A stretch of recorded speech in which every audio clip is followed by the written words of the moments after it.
Allah ce wa kadhalika makkanna li yusufa fil ardi yatabawwa'u minha haythu yasha sai ga waɗanda suka shirya kisa waɗanda suka shirya jefawa cikin rijiya waɗanda suka zamanto sanadiyya zamanto karkashin mace waɗanda suka zamanto sanadiyya zambawa waɗanda suka zamanto sanadiyya duk sharrin da ake yi ma dan adam ya kici gaba an yi mai kashi sai suwa bauta zama karkashin mace zama gidan kaso duk yana hana ka zan wani abu a duniya sai ga su sun zo suna cewa ya ayyuhal azizu massana wa أهلنا الضر وجئنا ببضاعة مزجاة فأوفي لنا الكيل وتصدق علينا إن الله يجزي المتصدقين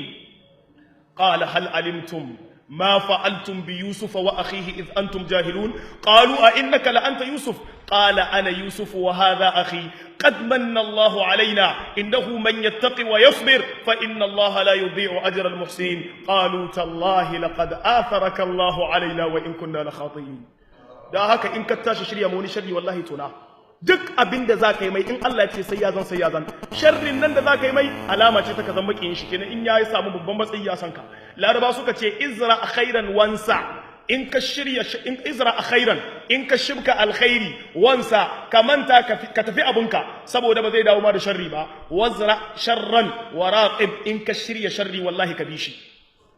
duk mutanen da ka cuta duniya sun san ka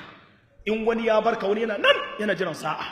radda duk ka cuce shi wallahi makiya suna nan suna jiran sa'a ka amma in alkhairi kai sai mutun yazo yi maka alkhairi ko ba haka ba sai ka tambaye shi ba Allah ina ni sanka yace a a rana kaza lokaci kaza kayi min kaza kayi min kaza kayi min kaza